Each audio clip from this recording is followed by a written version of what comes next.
So welcome everyone, welcome to Civil Centric. पिछले कुछ lectures में हमने कंसोलिडेशन की सारी थियरी समझी, कंसोलिडेशन से रिलेटेड सारे कंसेप्ट्स को देखा, समझा, पढ़ा, कुछ फॉर्मूलेज भी पढ़े हमने और ऑलमोस्ट सारी बातें जो थी कंसोलिडेशन से रिलेटेड, जो कि हमारे सिलेबस के अकॉर्डिंग थी, वो सारी बातें हमने कर ली। हमने कई सारे कोफिशिएंट्स देखे, कई सारे ग्राफ्स बनाए, उनकी स्लोप्स कैलकुलेट करी थी, फिर तरदागी की थियरी पढ़ी, सेटलमेंट के बारे में समझा, टाइम फैक्टर क्या होता है, डिग्री ऑफ कंसोलिडेशन क्या होता है, सारी बातें हमने करी। अब उन्हीं सारी बातों को यूज करेंगे अब हम कुछ क्वेश्चंस को सॉल्व करने के लिए। शुरुआत करेंगे कुछ बेसिक लेवल के सवालों से, क्योंकि कंसोलिडेशन मान के चलिएगा, consolidation is one of the most important chapter या टॉपिक जिसमें से गेट में सवाल हर साल पूछा जाता है। ऐसा हो ही नहीं सकता कि कंसोलिडेशन से सवाल नहीं पूछा जाए। एक फेज रिलेशनशिप जो हमने सबसे शुरू में पढ़ा था और एक ये कंसोलिडेशन, इन दो चैप्टर में से हर साल, ऑलमोस्ट हर साल आपको सवाल मिलेगा। हो सकता कभी 1 नंबर का मिले, कभी 2 नंबर का मिले, लेकिन सवाल मिलेगा। और कभी किस्मत रही तो एक आध क्वेश्चन 1 नंबर का और एक आध क्वेश्चन 2 नंबर का ऐसा भी मिल जाता है इस चैप्टर में से, दैट इज कंसोलिडेशन। तो इसमें कई सारे सवाल हम लोग सॉल्व करेंगे, बहुत सारे सवालों को करेंगे, लेकिन शुरुआत एकदम बेसिक लेवल के सवालों से करेंगे। जैसे कि आज का पहला क्वेश्चन आपको जो दिख रहा है, क्या है जरा देखें। बोल रहा है द कोफिशिएंट ऑफ कंसोलिडेशन, तुरंत चीजें क्लिक होनी चाहिए। कोफिशिएंट ऑफ कंसोलिडेशन की बात कर रहा है, मतलब वो किसकी बात कर रहा है?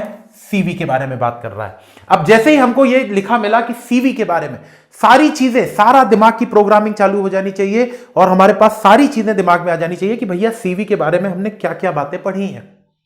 ये लेवल पे आना है हमको कि जो भी नाम लिखा दिखे कहीं पर भी, उससे रिलेटेड जितनी सारी चीजें हैं सारे हमारे दिमाग में आ जानी चाहिए। तो इन्होंने बोला कोफिशिएंट ऑफ कंसोलिडेशन किस चीज के लिए यूज किया जाता है? The coefficient of consolidation is used for, अभी ऑप्शंस को देखे ही मत, आप देखिए ही मत ऑप्शंस को। आप तो ये बताइए कि इस सीवी से हमने क्या क्या किया था। हमने इस सीवी को निकालने की 2 मेथड पढ़ी थी, root time method, log time method. चलिए वो भी समझ में आ गया। इस सीवी का एक फॉर्मूला हमने पढ़ा था, सीवी इज इक्वल टू, कुछ ऐसा फॉर्मूला पढ़ा था, k into 1 plus e naught upon av into gamma डब्ल्यू। जो मालूम है सब लिखो, जरूरी नहीं कि वो चीज सवाल में पूछी जा रही है, क्योंकि हम यहां पर एग्जाम में क्वेश्चन को सॉल्व करने नहीं बैठे हैं, हम क्वेश्चंस के थ्रू कंसेप्ट को रिवाइज करने के लिए बैठे हैं। यहां पे सारी चीजें पता होनी चाहिए हर टॉपिक के बारे में। तो सीवी के बारे में बात हुई भैया, सीवी लैबोरेटरी में 2 तरीके से निकाला जाएगा। सीवी का फॉर्मूला ये पढ़ा था, और जब हमने टाइम फैक्टर और डिग्री ऑफ कंसोलिडेशन पढ़ा था तो याद करिए, मैंने आपको सीवी का प्रैक्टिकल सिग्निफिकेंस बताया था कि भैया ये जो मेरा सीवी होता है, ये मेरे को degree of consolidation, rate of consolidation या फिर स्पीड ऑफ कंसोलिडेशन निकालने का काम करता था। कैसे? तो याद करिएगा, हमने एक टाइम फैक्टर नाम की चीज पढ़ी थी। इस टाइम फैक्टर का फॉर्मूला भी मैंने आपको बताया था, π/4 into degree of consolidation upon 100 का स्क्वायर। ये फॉर्मूला कब? जब आपका degree of consolidation was less than और इक्वल टू 60%। अदरवाइज एक वो बड़ा सा जो फॉर्मूला था वो यूज करते थे, बोलते चलेंगे भैया, log to the base 10 100 minus u%। इन दो में से कोई सा एक फॉर्मूला यूज करते थे। ये वाला फॉर्मूला कब? When degree of consolidation was greater than 60%। मेरे पास डिग्री ऑफ कंसोलिडेशन पता था, मैंने डिग्री ऑफ कंसोलिडेशन में से देखा कि भैया वो डिग्री ऑफ कंसोलिडेशन 60 से कम है कि 60 से ज्यादा है।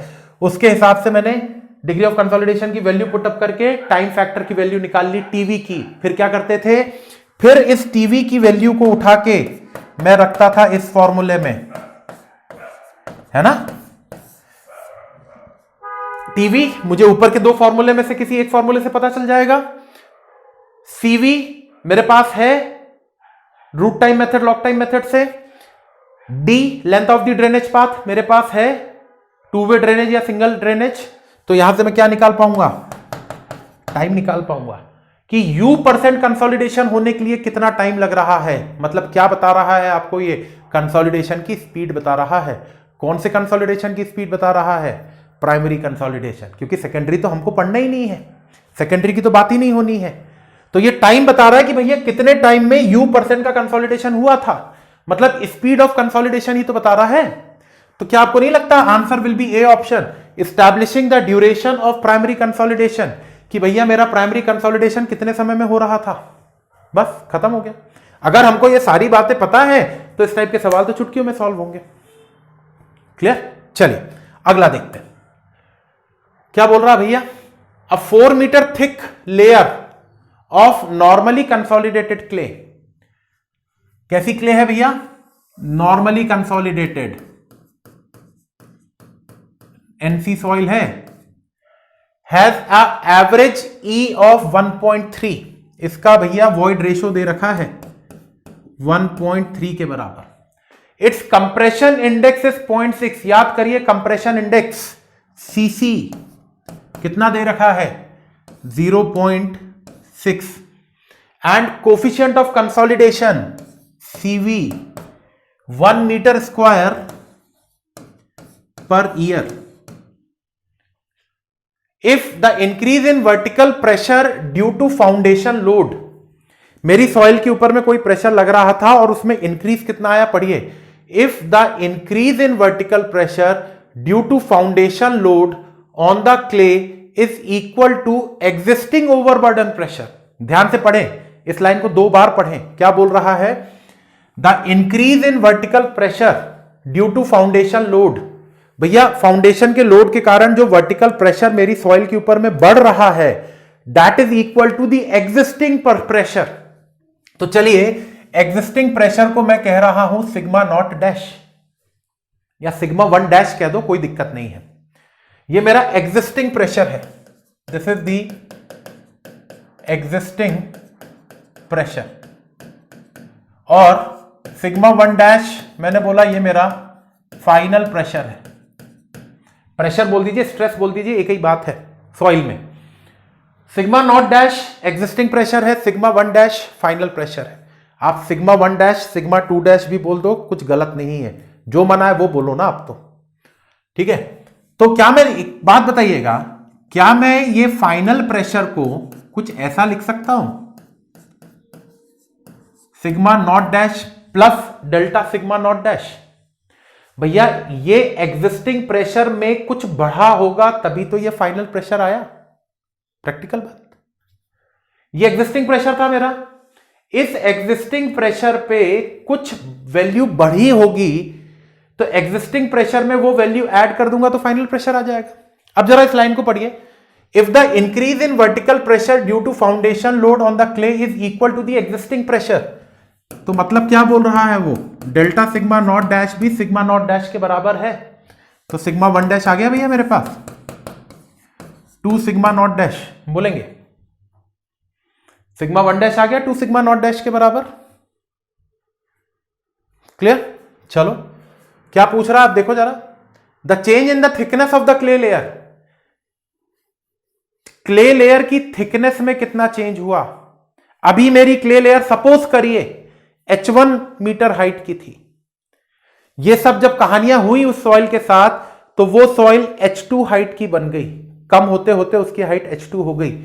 तो चेंज इन द थिकनेस पूछ रहा, थिकनेस मतलब हाइट, पहले H1 हाइट की थी, प्रेशर बढ़ा तो हाइट H2 हो गई। तो चेंज इन थिकनेस, आपको नहीं लग रहा कि ये सेटलमेंट पूछ रहा है आपसे?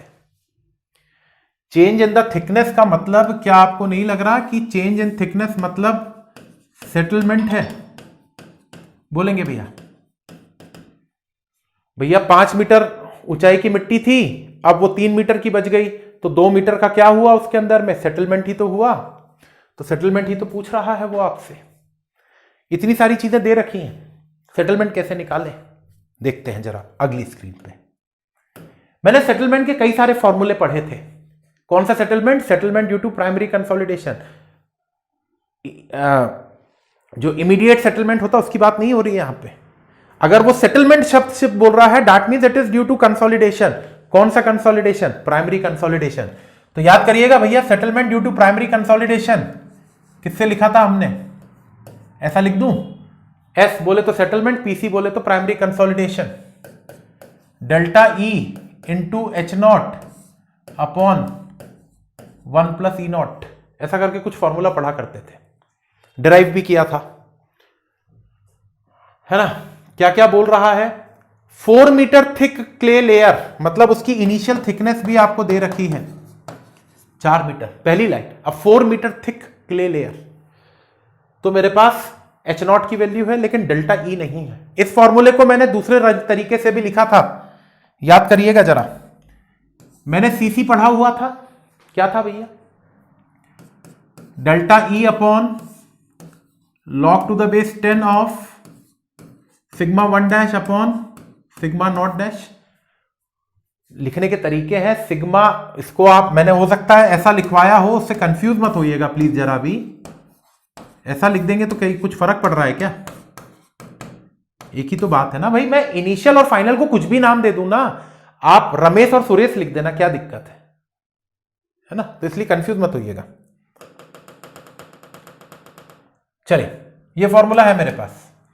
यहां से मैं डेल्टा ई की वैल्यू निकालता था तो आती थी मेरे पास CC into log to the base 10 of sigma 1 dash upon sigma not dash. ये डेल्टा ई की वैल्यू उठा के मैं यहां पे पुटअप करता था तो मेरे पास settlement due to primary consolidation का एक नया फॉर्मूला आता था, CC H naught upon 1 plus e naught log to the base 10 of sigma 1 dash upon sigma not dash. Derive करवाया था बकायदा क्लास में। मेरे पास सीसी की वैल्यू सवाल में दे रखी है, एच नॉट सवाल में दे रखा है, ई नॉट सवाल में दे रखा है, सिग्मा 1 डैश और सिग्मा नॉट डैश भी मुझे सवाल में दे रखे हैं। सीधे वैल्यूज पुटअप करूंगा और मैं इसका आंसर निकालूंगा। तो जरा देखिएगा what will be the answer for this question. SPC that is settlement due to primary consolidation will be equal to CC कितना भैया 0.6, एच नॉट कितना 4 मीटर, तो CC 0.6 H naught 4 metre upon 1 plus e naught कितना है भैया, e naught 1.3, 1 plus e naught log to the base 10 of sigma 1 dash कितना आ गया मेरे पास 2 सिग्मा नॉट डैश के बराबर, क्योंकि the change in the effective stress was equal to the existing effective stress, तो उसके हिसाब से sigma 1 dash 2 sigma not dash के बराबर आ गया। तो 2 sigma not dash upon initial sigma not dash था, तो 0.6 इंटू 4 कितना होगा भैया 6 चौके 24, मतलब 2.4, 1 प्लस 1.3 मतलब 2.3 into log to the base 10 of 2 बोलेंगे भैया। क्लियर है ये बात? देख लीजिए जरा, is it clear to everyone? अब देखिए आंसर्स क्या है, फिल इन द ब्लैंक्स वाला है कि वो है, चलिए फिल इन द ब्लैंक्स वाला है। तो देखिए 2.4 अपॉन 2.3 अप्रोक्सीमेटली 1 के बराबर होता है, कर सकते हैं ना अप्रोक्सीमेशन, तो इसकी वैल्यू log 2 के बराबर आएगी। अप्रोक्सीमेट बात कर रहा हूं मैं, लेकिन क्योंकि फिल इन द ब्लैंक्स वाला क्वेश्चन है तो हम थोड़ी सी एक्यूरेसी की तरफ चले। हाँ, अगर ये 4 ऑप्शंस दिए होते तो फिर हम अंदाजा मार लेते कि भैया 2.4 अपॉन 2.3 तो अप्रोक्सीमेटली 1 होगा और log 2 की वैल्यू मुझे पता होती है, तो मैं डायरेक्टली ऑप्शन देखता कौन सा ऑप्शन नियरेस्ट बैठ रहा था उस पर टिक लगा देता बिना कैलकुलेटर उठाए। एटलीस्ट कोशिश करिएगा log 1, log 2, log 3, log 4, log 5 यहां तक की वैल्यूज याद रखें आप, बहुत काम आती हैं। खैर, क्योंकि ये NAT टाइप का क्वेश्चन था, न्यूमेरिकल आंसर टाइप क्वेश्चन था, तो पूरे ही सॉल्व करते हैं। तो 2.4 upon 2.3 into log to the base 10 of 2 कितना होता है, तो 2.4 upon 2.3 into log to the base 10 of 2 0.314 metre. मेरा तो मीटर में आ गया ना आंसर, mm में नहीं है ये आंसर। क्यों? क्योंकि जरा देखो ये cc था, that is unitless, 1 plus e not unitless, log of anything is unitless, तो सेटलमेंट का यूनिट वही मिलेगा जो इसका यूनिट था थिकनेस ऑफ द सॉइल का। ये 4 किस में था, मीटर में था, तो ये मीटर में आया। आंसर मुझसे mm में पूछा गया है, तो 0.314 मीटर मतलब 314 mm। This is my answer. Clear भैया? आई होप कि ये सवाल क्लियर हो गया सभी को। बताएं, एक बार अच्छे से देखें। सारी कुछ चीजें मुझे गिवन थी, इस फॉर्मूले में सिर्फ वैल्यू डालनी थी और आंसर निकालना था। क्लियर? चलिए अगले सवाल पे बढ़ते हैं। One dimensional consolidation test is carried out on a standard 19 mm thick clay sample. Sample की थिकनेस दे रखी है, मतलब H0 दे रखा है मुझे। लिखते चले जो जो दे रखा है। 19 mm थिक है भैया, 19 mm थिक सैंपल पर मैंने टेस्ट करना है कोई सा। द ओइडोमीटर, याद करिए ओइडोमीटर कहां यूज होता था, जब हमने coefficient of console, last lecture याद करिए कंसोलिडेशन का, जब हमने coefficient of consolidation CV calculate करने की बात करी थी, मैंने 2 मेथड्स बताई थी, रूट टाइम मेथड और लॉग टाइम मेथड। और ये दोनों मेथड तो सिर्फ और सिर्फ ग्राफ बनाने की मेथड्स थी। वैल्यू कहां से मिली थी? जब मैंने मेरे सॉइल के सैंपल को किस इंस्ट्रूमेंट में टेस्ट किया था, उस इंस्ट्रूमेंट का नाम था कंसोलिडोमीटर या फिर ओइडोमीटर। तो ये नाम वही है। The oedometer deflection gauge indicates a reading of 2.1 mm just before the removal of load without allowing any swelling. Swelling वगैरह नहीं आई सॉइल में, मतलब कई बार ऐसा होता है, हम आगे पढ़ेंगे जब हम एक्सपांसिव और स्वेलिंग सॉइल के बारे में पढ़ेंगे कुछ चीजें। हमने सॉइल के ऊपर में लोड लगाया तो सॉइल की थिकनेस कम हुई। कई बार ऐसा होता है कि जब हम लोड रिमूव करते हैं तो सॉइल वापस से स्वेल कर जाती है। ऐसा हो सकता है, कुछ सॉइल के अंदर में ऐसी प्रॉपर्टीज होती हैं। तो इन्होंने बोला कि भैया ऐसा कुछ नहीं हो रहा है, सॉइल स्वेल नहीं करेगी, सॉइल के अंदर में सूजन नहीं आएगी। स्वेलिंग का मतलब यही होता है ना हिंदी में, सूजन आ गई।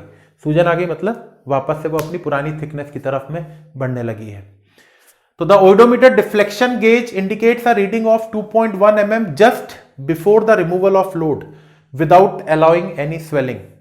The void ratio it is 0.62 at this stage. The initial void ratio of the standard sample will be। बहुत सिंपल सा सवाल है। क्या बोल रहा है जरा देखिए। H0 19 mm का है, इसने डायल गेज की रीडिंग बताई है, मतलब सेटलमेंट बताया है। तो मेरे पास सेटलमेंट की वैल्यू अवेलेबल है 2.1 mm की। जब मैंने लोड हटाया उस समय का वॉइड रेशियो 0.62 है, मतलब ये फाइनल वॉइड रेशियो है मेरे पास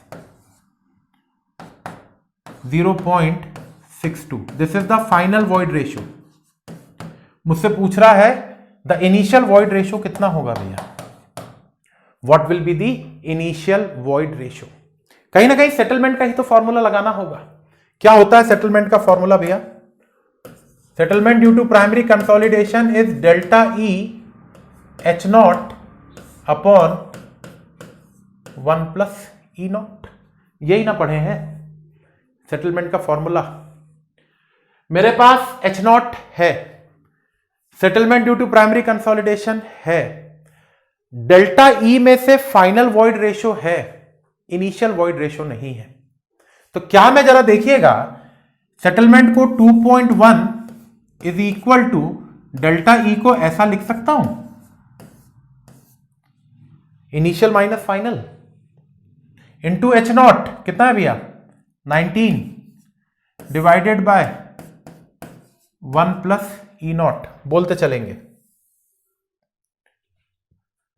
देखिए जरा फिर 2.1 इज इक्वल टू E0 नहीं पता है, E पता है 0.62। थिकनेस ऑफ द सॉइल पता है 19 है, डिवाइडेड बाय 1 प्लस E0। क्या मैं इसको सॉल्व नहीं कर सकता E0 के लिए?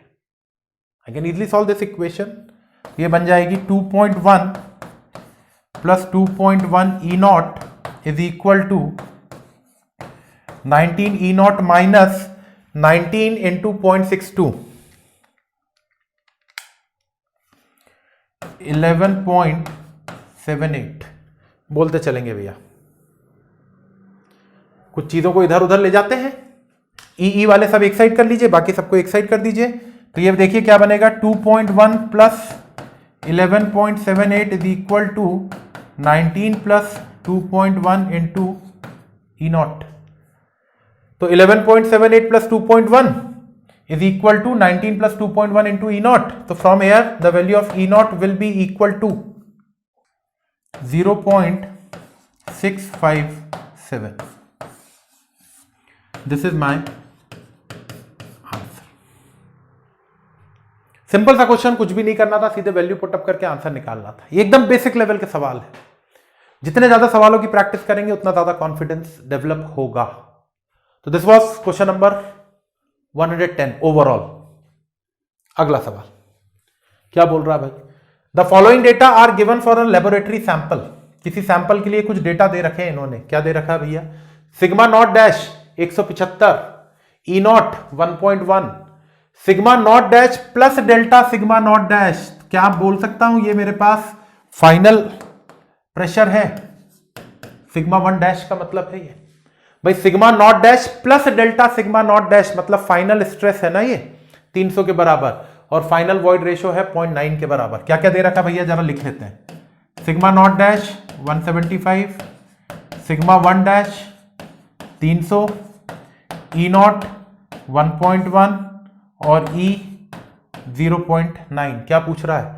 If the thickness of the clay sample is 25 mm, भैया एच नॉट है 25 mm का। The value of coefficient of volume compressibility, याद आया? Coefficient of volume compressibility mv से ही लिखते थे। कैसे निकालेंगे भैया एमवी? यहां पे याद है कुछ? एमवी पढ़ते थे, mv was equal to av upon 1 plus e not, बोलते चलेंगे भैया। पढ़े हैं ये, डिराइव भी किए हैं। और एवी पता है मुझे, delta e by delta sigma dash, slope of e versus sigma curve for the normally consolidated soil, coefficient of compressibility av, delta e by delta sigma dash upon 1 plus e not. Delta e यहां से आ जाएगा, delta sigma dash यहां से आ जाएगा, और ई not तो मेरे पास है, वैल्यू पुटअप करो, आंसर निकालो। तो भैया डेल्टा ई 1.1 माइनस 0.9 कितना? 0.2 divided by delta sigma dash 300 minus 175, बोले तो 125 divided by 1 plus e naught, that is 1 plus 1.1। So the answer will be 7.61 into 10 raised power minus 4 metre square per kilo Newton.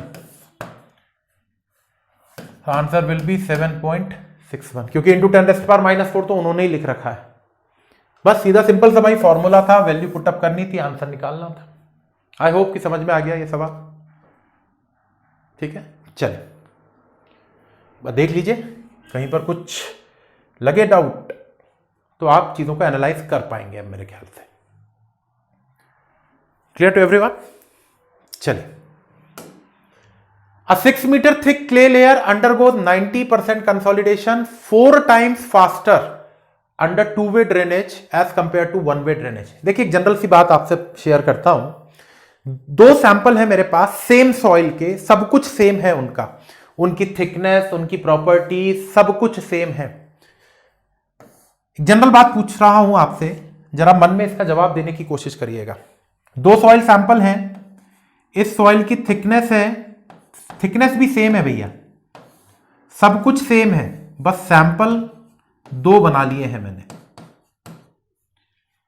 Same soil, same properties, each and everything same है इन दोनों soil की। अंतर सिर्फ एक है कि ये जो मेरी पहली सॉइल है, इस सॉइल में वन वे ड्रेनेज है, ऊपर परवियस है, नीचे नॉन परवियस है। और ये जो दूसरी सॉइल है, इसके ऊपर और नीचे दोनों तरफ परवियस है और नीचे भी परवियस लेयर है। मतलब ये टू वे ड्रेनेज का केस है, ये वन वे ड्रेनेज का केस है। आई होप इतना तो क्लियर हो रही है चीजें आपको, इतनी तो हो गई होंगी क्लियर कि वन वे ड्रेनेज और टू वे ड्रेनेज क्या होता है। Same soil, same thickness, each and everything same है इन दोनों सॉइल की, अंतर सिर्फ और सिर्फ इनकी ड्रेनेज कंडीशन में है। मैं आपसे एक सिंपल सी बात पूछना चाहता हूं, मन में जवाब देंगे आप इसका, कि इनमें से कौन सी सॉइल का कंसोलिडेशन तेज होगा? विच soil will consolidate faster? Consolidate का मतलब पानी बाहर निकलना। कौन सी सॉइल में से पानी जल्दी बाहर निकलेगा? एक कमरे में भीड़ है 100 लोगों की, दो दरवाजे में से वो भीड़ जल्दी खत्म होगी कि एक दरवाजे में से वो भीड़ जल्दी खत्म होगी? बट ऑब्वियस सी बात है, जिस कमरे में दो दरवाजे होंगे उसमें से वो भीड़ जल्दी छट जाएगी, जल्दी खत्म हो जाएगी। तो क्या मैं बोल सकता हूं एक ऐसी सॉइल जिसके पास टू वे ड्रेनेज है, वो जल्दी कंसोलिडेट होगी, तेजी से कंसोलिडेट होगी as compare to one way drainage वाली सॉइल के? दोनों तरफ से पानी निकल रहा ना भैया, तो पानी ज्यादा निकलेगा कम समय में, और ज्यादा पानी निकलेगा तो कंसोलिडेशन फास्ट है। सिंगल ड्रेनेज में पानी सिर्फ एक ही रास्ते से बाहर निकल रहा है, तो आराम आराम से निकलेगा क्योंकि रास्ता एक ही था, कंसोलिडेशन धीमा है। तो एक बात तो तय है कि जो टू वे ड्रेनेज होता है that is faster than one way drainage. सवाल उठता है कितने गुना फास्टर है, कितने टाइम्स फास्टर है? To way drainage single drainage से कितने टाइम्स फास्टर है? जरा इस सवाल को देखेंगे। मैं एक जनरलाइज रिजल्ट आपको यहां पर डिराइव करके दे देता हूं, वो हर सवाल के लिए वैलिड होगा अगर इस टाइप के सवाल पूछे जाते हैं तो। A 6 meter thick clay layer undergoes 90% consolidation 4 times faster under two-way drainage as compared to one-way drainage. In an identical clay layer, शब्दों पे गौर करना है, आइडेंटिकल क्ले लेयर बोल रहा है, मतलब सॉइल सेम है, लेकिन उसकी थिकनेस अलग हो गई 15 मीटर की। एक 6 मीटर वाली थी, उसमें two way drainage one way drainage से 4 गुना ज्यादा तेजी से हो रहा था। भाई 2 रास्ते हैं तो जल्दी तेजी से बाहर निकलेगा ना पानी, कितने जल्दी बाहर निकल रहा है? 4 टाइम्स फास्टर। तो पूछ रहा है कि सेम लेयर की, सेम सॉइल की अगर 15 मीटर थिक क्ले लेयर होती तो उसमें टू वे ड्रेनेज कितने टाइम्स फास्टर होता as compare to one way drainage. चलिए एक जनरल एक्सप्रेशन या एक जनरल स्टेटमेंट अपन इस टाइप के सवालों के लिए ढूंढने की कोशिश करते हैं, सो दैट 6 और 15 की जगह पे वो आपको 100 और 200, 500, 1000, 10,000, 20,000 कितनी भी थिकनेस की सॉइल दे दे, आप कर लोगे। जरा देखेंगे सवाल, मेरे ख्याल से समझ में आ गया है। वो बोल रहा है कि भैया इस टू वे ड्रेनेज में सपोज करिए टाइम लग रहा है T1 for a certain degree of consolidation, और उतना ही कंसोलिडेशन होने के लिए इसमें टाइम लग रहा है सपोज करिए T2। किसके लिए बोल रहा हूं मैं? Same degree of consolidation. भाई सेम डिग्री के लिए तो बात करूंगा ना। 50% कंसोलिडेट होने में सिंगल वे ड्रेनेज में कितना टाइम लगेगा और टू वे ड्रेनेज में कितना टाइम लगेगा। ऐसी थोड़ी बात करूंगा मैं कि सिंगल वे ड्रेनेज में 40% कंसोलिडेशन और टू वे में 80% कंसोलिडेशन होने में क्या टाइम का रिलेशन रहेगा। ये बात तो कहीं ना कहीं किसी भी तरीके से वाजिब नहीं है। हम डिग्री ऑफ कंसोलिडेशन सेम मानेंगे और बोलेंगे कि भैया एक पर्टिकुलर डिग्री ऑफ कंसोलिडेशन के लिए टू वे ड्रेनेज और वन वे ड्रेनेज का जो टाइम टेकिंग है, जो टाइम टेकन है, वो टाइम टेकन के बीच का रिलेशन क्या है, ये बात करनी है अपन को। जरा देखेंगे। चलिए मैं एक सॉइल लेता हूं, एक सॉइल है सपोज करिए ये, एक जनरल एक्सप्रेशन आपके लिए बता रहा हूं सो दैट इस टाइप के सवाल आपको सब बन जाएंगे। सपोज करिए इसकी थिकनेस कुछ है, h मान लेते हैं, ठीक है। U% का कंसोलिडेशन होना है इसमें, ठीक है। U कुछ भी हो सकता है, it can be greater than और equal to 60, it can be less than 60, कुछ भी हो, हमको उससे फर्क नहीं है। जो भी होगा उसके हिसाब से मैं टीवी तो निकाल लूंगा ना, ठीक है। इसी सॉइल के 2 सैंपल बनाए मैंने, सेम सॉइल के 2 सैंपल बनाए।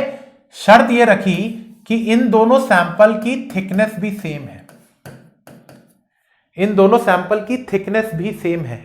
ध्यान से सुनते चलिएगा, अभी दिमाग में यह मत दौड़ाइएगा अपने घोड़े कि सर इसमें तो 6 और 15 का पूछ रहा था, आप तो सेम थिकनेस की बता रहे हो। ये सब बातें अभी दिमाग में नहीं लाना, अभी जो बता रहा हूं उसको ध्यान से सुनेंगे। 2 सैंपल हैं, दोनों की थिकनेस बराबर है, दोनों सेम सॉइल के हैं, सब कुछ सेम है। अंतर यह है कि ये वन वे ड्रेनेज का है केस और ये टू वे ड्रेनेज का केस है, मतलब सिंगल ड्रेनेज और डबल ड्रेनेज का केस है। बाकी सब कुछ इन दोनों सॉइल का सेम है। अगर इन दोनों सॉइल का सब कुछ सेम है, डिग्री ऑफ कंसोलिडेशन भी सेम बोल रहा हूं, तो क्या बोल सकता हूं? टीवी सेम होगा। भैया चाहे वो 60% से ज्यादा वाला हो, चाहे 60% से कम वाला कंसोलिडेशन हो, अगर इन दोनों सॉइल का डिग्री ऑफ कंसोलिडेशन सेम है तो टीवी सेम होगा कि नहीं होगा? बिल्कुल होगा। तो क्या मैं बोल सकता हूं क्योंकि since U is same, therefore TV is same, TV same होगा। क्या मैं बोल सकता हूं TV1 is equal to TV2, TV1 is equal to TV2, इसको मैं बोल दे रहा हूं 1, इसको बोल दे रहा हूं 2,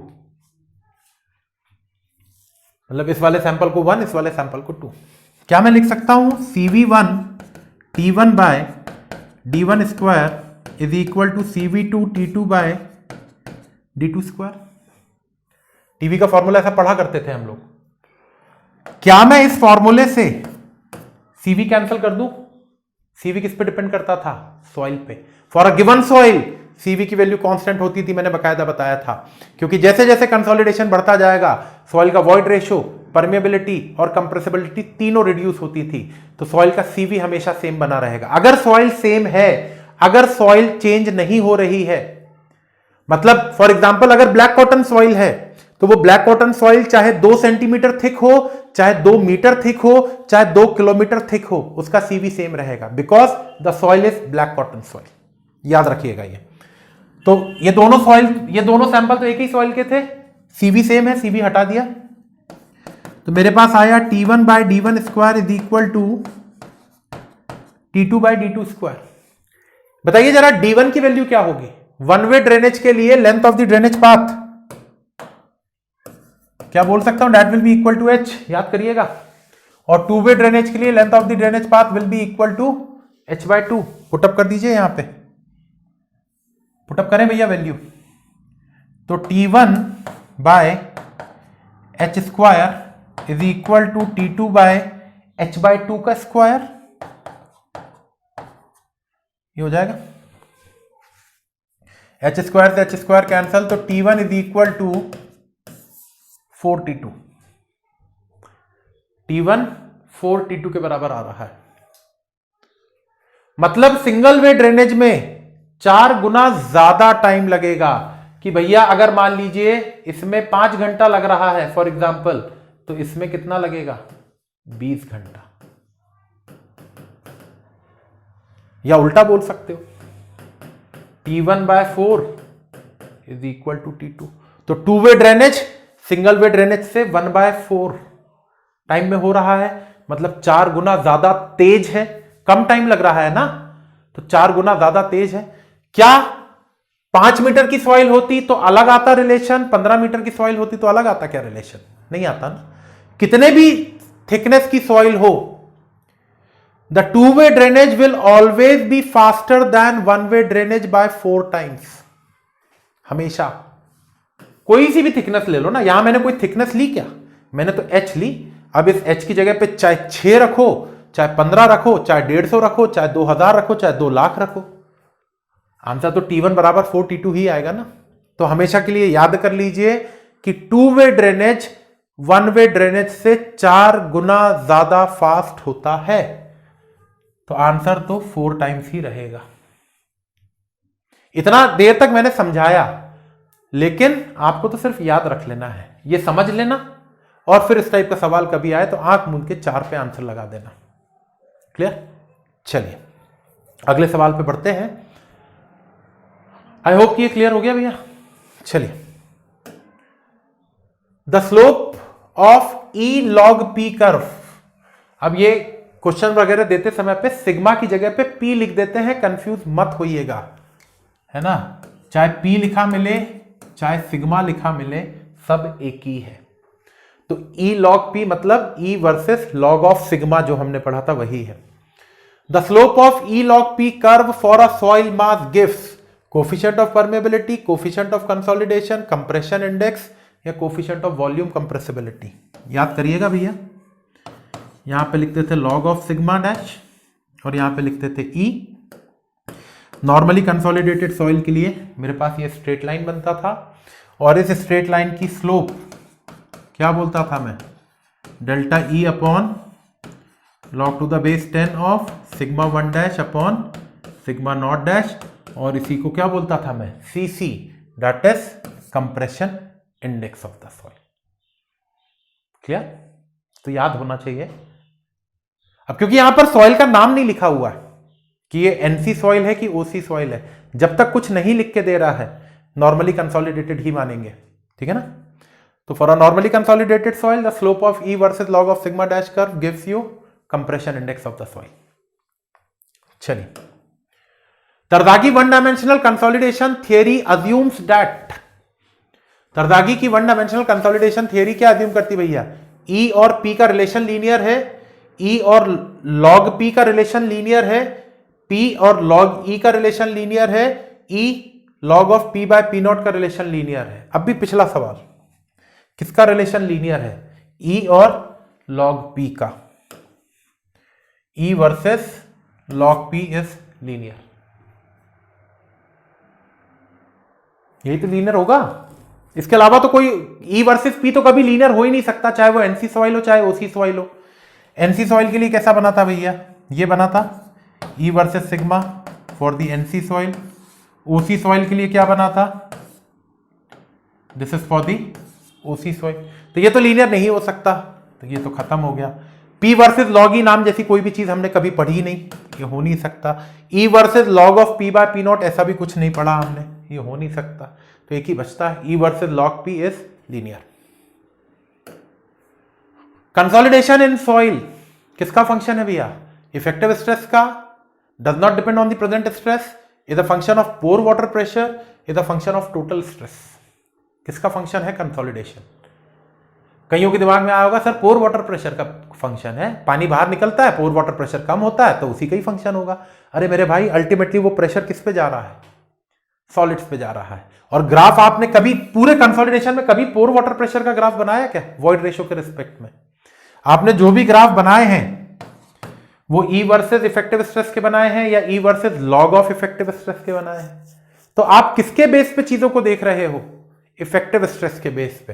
so it is the function of effective stress. Total stress से कोई मतलब नहीं है मुझे तो सिर्फ उस स्ट्रेस से मतलब है जो सॉलिड्स के ऊपर आ रहा था, और सॉलिड्स के ऊपर आता है इफेक्टिव स्ट्रेस। क्लियर? चलिए, root time method is used to determine. बोले भैया रूट टाइम मेथड किसके लिए काम आता है? सीवी पढ़ा करते थे, सीवी को कैलकुलेट करने की लैब में दो मेथड थी, रूट टाइम मेथड और दूसरी हुआ करती थी लॉग टाइम मेथड। किसके लिए है? कोफिशिएंट ऑफ कंसोलिडेशन के लिए। Root time method is used for finding coefficient of consolidation.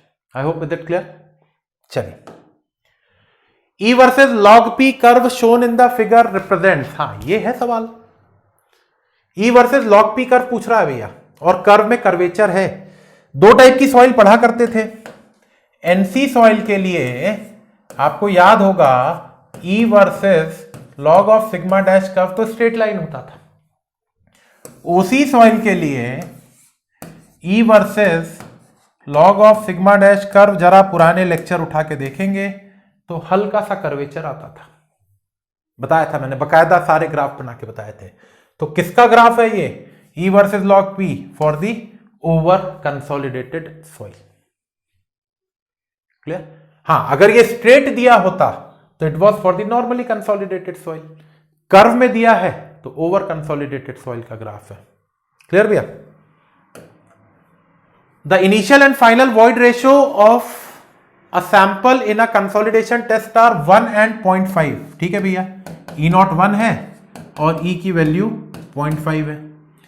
If the initial thickness of the sample is 2.4 centimetre, H not they रखा है भैया 2.4 सेंटीमीटर, फाइनल थिकनेस पूछ रहा है। कंफ्यूज मत होइएगा, सेटलमेंट नहीं पूछ रहा है, फाइनल थिकनेस पूछ रहा है। कैसे निकालेंगे भाई? एक सिंपल सी बात समझिएगा, ये मेरे पास कोई सी एक सॉइल है H नॉट थिकनेस की, इसके अंदर में कुछ सेटलमेंट हुआ तो ये सॉइल कुछ ये बन गई, ये सेटलमेंट हुआ प्राइमरी कंसोलिडेशन वाला। मुझसे ये वाली वैल्यू पूछ रहा है, फाइनल थिकनेस कितनी होगी? क्या मैं बोल सकता हूं initial thickness minus settlement will give the final thickness? बोलेंगे भाई इनिशियल थिकनेस जो भी होगी माइनस सेटलमेंट कर दूंगा will give the final thickness. बोलो भैया, इनिशियल थिकनेस दे रखी है, फाइनल थिकनेस निकालना है, मुझे सेटलमेंट निकालते बनता है। कैसे निकालते हैं settlement? Settlement due to primary consolidation is delta e H not upon 1 plus E not. Delta E है, H नॉट है, E नॉट है। डेल्टा E बोले भैया 1 माइनस 0.5, H नॉट बोले 2.4 divided by 1 plus E naught मतलब 1 प्लस 1 बोले तो 2, तो 2 divided 2.4 divided by 2 1.2 into 0.5 that is 0.6 centimetre आ गई मेरे पास सेटलमेंट की वैल्यू। 2.4 थी, उसमें से 0.6 का सेटलमेंट हो गया, बची कितनी? 1.8। भैया इनिशियल थिकनेस 2.4 थी, सेटलमेंट 0.6 आया, तो ये मुझे फाइनल थिकनेस दे देगा। तो 2.4 माइनस 0.6 जहां तक पता है मुझे 1.8 होता है। Answer is 1.8। क्लियर? नेक्स्ट क्या बोल रहा भैया? The virgin compression curve for the soil is shown in the figure, what is the compression index of the soil? CC पूछ रहा है भैया। सीसी क्या होता है? इसकी स्लोप। वर्जिन कंप्रेशन कर्व और स्ट्रेट लाइन दिया है, गलती कहां पे करेंगे मालूम है? सीधे कर दोगे y2 minus y1 upon x2 minus x1 और 100 माइनस 1 कर दोगे। ये किस पे होता है? लॉग पे रहेगा। Straight line, virgin compression curve, straight line किसके लिए बनता है? E versus log of sigma dash curve for the NC soil. तो स्लोप क्या होती है? CC ही तो होता है, delta E upon log to the base 10 sigma 1 dash upon sigma naught dash। delta E 1.3 minus 1 1.3 minus 1 log to the base 10 of sigma 1 dash बोले तो 100 upon sigma 2 naught dash that is equal to 1। तो 1.3 minus 1 हो जाता है 0.3, ये बनता है log to the base 10 of 100। Calculator मत चलाना अभी, बिना कैलकुलेटर के सॉल्व करना है। 0.3 डिवाइडेड बाय log ऑफ 100। क्या मैं log ऑफ इसको ऐसा लिख सकता हूं? इसकी प्रॉपर्टी बताओ भैया। log ऑफ a स्क्वायर कितना होता है? log ऑफ a स्क्वायर होता है 2 log a। ऐसा पढ़ा करते थे 9वीं क्लास में। log ऑफ 100 मतलब log ऑफ 10 का स्क्वायर। 2 log 10 लिख सकता हूं, 2 log 10। बेस भी सेम है और log सेम है तो ये 1 हो जाएगा। 0.3 अपॉन 2 दैट इज 0.15। ये यहां पे 0.15 होना था, option D. 0.3 upon 2 that is 0.15, D option. वो पॉइंट मिसप्लेस हो गया, इट इज 0.15। क्लियर? सीधा सिंपल सा सवाल। अभी ये बेसिक लेवल के सवाल हैं भैया। कंसोलिडेशन में अभी धीमे धीमे ऊपर बढ़ेंगे क्योंकि कंसोलिडेशन बहुत इंपॉर्टेंट है और इसमें इतने सारे क्वेश्चन फ्रेम हो सकते हैं कि आप गिनना थक जाएंगे गिनते गिनते। इसलिए अभी मैंने एकदम बेसिक लेवल वाले सवाल उठाए जिसमें सिर्फ फॉर्मूले में वैल्यू पुटअप करके आंसर निकालना है या सीधा पढ़ के टिक लगाना है, उस टाइप के सवाल हैं ये। बताइए अभी। क्लियर? चलिए। During consolidation process of clay, indicate the sequence of the occurrence of following events in order from first to last। कैसे कैसे क्या हो रहा है पहले से बताइए आखिर तक। सबसे पहले जब प्रेशर आया तो क्या होगा? सॉइल में से पानी बाहर निकलना चालू होगा कि कुछ और होगा? ये 3 आपको बोले दे रखे। Load being taken up by the pore water, load being taken up by the soil grains, drainage of the water from the pores of the soil. सबसे पहले क्या होगा? जैसे ही सॉइल के ऊपर में लोड आया तो सबसे पहले तो वो लोड को पानी ले लेगा अपने ऊपर में। बताया था, पूरा डायग्राम बना के याद करिए, ऐसे वाले कर्व बनाए थे, याद हो अगर तो। सबसे पहले क्या होगा? सबसे पहले जो पानी है वो प्रेशर ले लेगा, तो ये तो मेरा पहला हुआ। फिर क्या होगा? क्योंकि पानी ने प्रेशर ले लिया है तो अब पानी बोलेगा भैया प्रेशर ले लिया मैंने, अब तो मैं बाहर निकल रहा हूं। सेकेंड स्टेप में पानी बाहर निकलेगा और क्योंकि पानी बाहर निकाल रहा है तो तीसरी स्टेप में पानी वाला प्रेशर सॉलिड लेना चालू कर देंगे। तो 1 3 2 सी ऑप्शन। सबसे पहले पानी लेता ना एक्स्ट्रा प्रेशर, पानी ने लिया, फिर पानी बोलेगा भैया मैं तो जा रहा बाहर, पानी बाहर निकलना चालू होगा और जब पानी बाहर निकलेगा तो वो किसके ऊपर में प्रेशर ट्रांसफर कर देगा? सॉलिड्स के ऊपर में। तो सबसे पहले पानी प्रेशर लेगा, फिर पानी बाहर निकलेगा, फिर सॉलिड्स के ऊपर में प्रेशर ट्रांसफर हो जाएगा। तो 1 3 2। Next, the change that take place during the process of consolidation of a saturated clay would include. क्या चेंज हो रहा है? अल्ट ऐसे बताइए, ऑप्शन मत पढ़िए अभी। जब सॉइल में से पानी बाहर निकल रहा है तो क्या हो रहा होगा? क्या आपको नहीं लगता पोर वाटर प्रेशर जो था, PWP बोलते हैं जिसको शॉर्ट में, डिक्रीज होगा? क्योंकि पानी बाहर निकल रहा है ना, तो पोर वाटर प्रेशर डिक्रीज होगा और इफेक्टिव स्ट्रेस इंक्रीज होगा। बोलेंगे भैया भाई consolidation is the process of the removal of the water from the soil. Soil में से पानी बाहर निकलने को ही तो प्राइमरी कंसोलिडेशन कहा करते थे। तो सॉइल में से जब पानी बाहर निकलेगा तो पोर वाटर प्रेशर डिक्रीज होगा, क्योंकि पानी बाहर निकल रहा है, तो पानी ने जो प्रेशर लिया था वो खत्म हो रहा है, वो प्रेशर किस पे ट्रांसफर होगा, सॉलिड्स के ऊपर में, दैट मींस इफेक्टिव स्ट्रेस बढ़ेगा। तो ऑप्शन देखो भैया, decrease in pore water pressure and increase in effective pressure, D option. सीधा सिंपल सा सवाल, क्लियर। चलिए move to the next question. ओहो क्या है ये, the void ratio pressure diagram shown in the figure, the coefficient of compressibility, क्या होता है भैया coefficient of compressibility, that is you have to find AV. किसकी स्लोप होती थी, इसी कर्व की तो स्लोप होती थी। ये कौन सा कर्व दे रखा है उसने, वर्जिन कर्व, और वर्जिन कर्व की स्लोप को ही मैं एवी बोलता था, that is delta e by delta sigma dash. क्या हो जाएगा भैया, delta e 0.7 minus 0.6 divided by sigma dash 17.5 minus 17, तो 0.5, 0.1 upon 0.5, 1 upon 5, that is 0.2, C option. 0.2 metre square पर टन में दे दिया, क्या ही फर्क पड़ रहा, टन में दे, क्विंटल में दे, जिसमें दे उससे आप क्या फर्क पड़ रहा। तो 0.2 मीटर स्क्वायर पर टन, जनरली हम पढ़ते metre square per kilo Newton में, ठीक है, उनका मन था टन में देने का, उन्होंने टन में दे दिया। तो 0.2 मीटर स्क्वायर पर ton is the answer for this question, that is you have to calculate the coefficient of compressibility, that is the slope of this curve, and the slope of this curve is delta E by delta sigma dash, y2 minus y1 upon x2 minus x1। किसका है virgin compression curve, किस soil के लिए बनता है, NC soil के लिए, clear भैया, ठीक है। So these were some of the questions, कुछ क्वेश्चंस थे ये जिसमें हमने कंसोलिडेशन के एकदम बेसिक लेवल के जो सवाल होते हैं, ये एकदम बेसिक लेवल के थे, खुश मत हो जाना कि ये बन गए सर अब तो कंसोलिडेशन का हर सवाल बन जाएगा, ना, अभी धीमे धीमे अब अगले लेवल पे पहुंचेंगे कंसोलिडेशन के। तो ये कुछ बेसिक सवाल थे, इन सवालों को एक बार रिवाइज करेंगे, आप पढ़ें इसको खुद से करें इन सारे क्वेश्चंस को, एंड देन फिर अगले लेक्चर में इससे थोड़े से अच्छे लेवल वाले सवालों के साथ फिर से मिलेंगे हम लोग। तब तक इनको पढ़िए, और सो दैट आप कंसेप्चुअली तैयार हो जाए थोड़े से हायर लेवल को सवाल को सॉल्व करने के लिए, जो कि आपको अगले लेक्चर में मिलेगा। Thank you.